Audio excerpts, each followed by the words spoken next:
Panel, ladies and gentlemen, the biggest problem with side government is that society on the individual and institutional level ends up buying things we do not need with money we do not have to impress people we don't even like. This narrative of regular consumption, or at its worst, overconsumption, does more harm than good, which is why we think that we do not regret this popularized trend centered on decreasing consumption.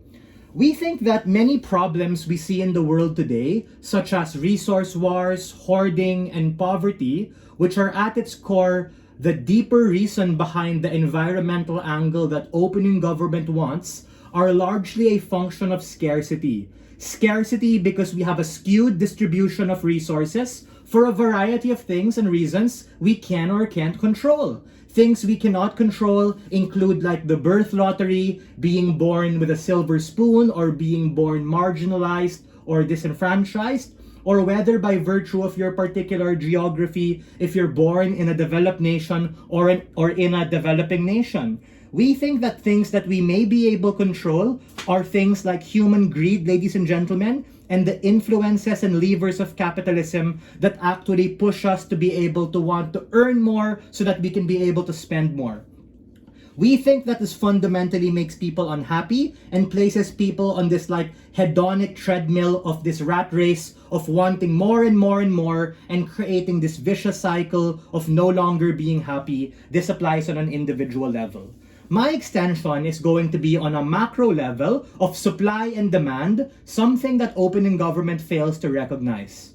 We think that the popularization of trends centered on a decreased consumption actually affect both levers of supply and demand that ironically are able to solve the business corporate problem which opening government posited. Basically, it helps you redistribute resources to the most vulnerable, people who are disenfranchised, and this becomes the ultimate form of enfranchisement and redress that actually happen when you're able to actually save these particular individuals who for far too long have been the have-nots in society. My responses will be integrated. Number one, what did Prime Minister tell us? Prime Minister said that they're motivated by the environment and that it's ultimately unsustainable because trends change. I guess the pump that I can get here is that, oh bro, nakikiuso ka lang. That's just a tote bag. But all these things change and it's not sustainable. My first level of response is A, unsustainable deconsumption is better than sustainable regular consumption, which is government's unproven counterfactual. I invite CG to be able to fill that.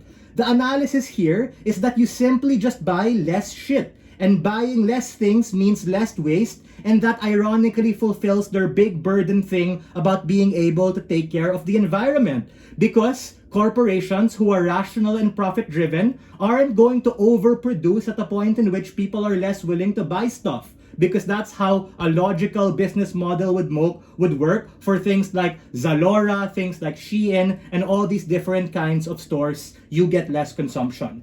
B, businesses produce things like I mentioned as a function of supply and demand, which means that the point in which social media and narratives of Marie Kondo and all that good stuff are actually able to tell you that less is more, you'll be happier this way, less clutter. Sure, it might affect them in terms of being able to sell stuff, but I think that's good. That's the flip we do here for opening government, because if they're so concerned about the environment and communities and all these particular forms of harming them through single-use plastics and all those particular things, they sure are gonna produce less of those at a point in which people are less willing and able to. Secondly, right, they said that individual efforts are moot because people are gonna get blamed and gaslit because at its core, corporations are the bad guys.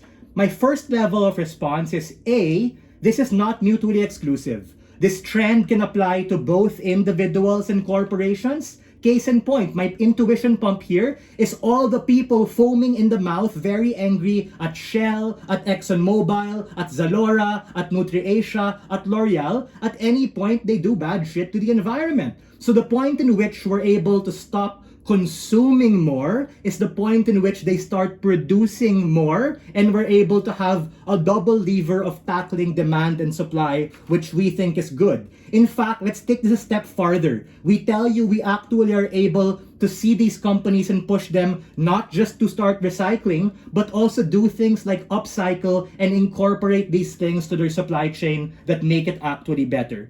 The second idea here is that, if I use a tote bag instead of less plastic or brown papers, that's a net good, as opposed to government comparative wherein it's a normal kind of consumption. On their side, and this is me being maximally charitable, you have normal consumption of paper and plastic straws which are really crappy, and at the same time, people continuing to buy things that they actually do not need. CG, I'll take you if you have anything. Yeah, why would companies want to produce waste on our side of the world?